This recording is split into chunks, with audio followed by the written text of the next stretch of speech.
Evet arkadaşlar, şimdi sizinle bir uçak yapacağız. Uçağımızı şöyle bir katlıyoruz. Normal uçak değil yalnız, biraz değişik bir uçak. Şöyle katlıyoruz. Sonra yine bildiğimiz gibi şöyle yapıyorsunuz, normal uçak gibi ama yapmıyoruz normal uçak.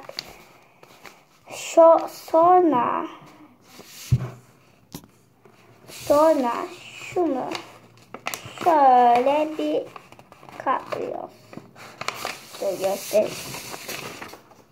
Böyle. Şimdi bunu böyle katlıyoruz.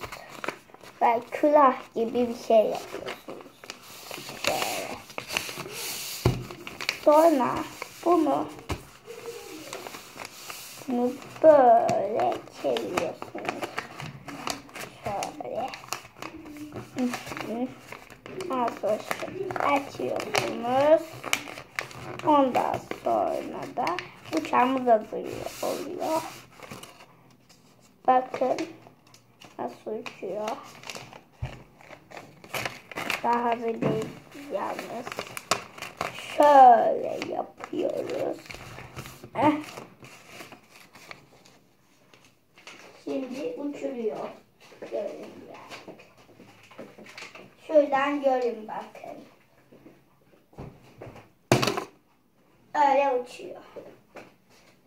Bakın ta size kadar geldi uçağım. Tamamdır. Kanalımıza abone olmayı unutmayınız. Bye bye. Uçağı yapmak istiyorsanız yapın. Bakın burada. Görüşürüz.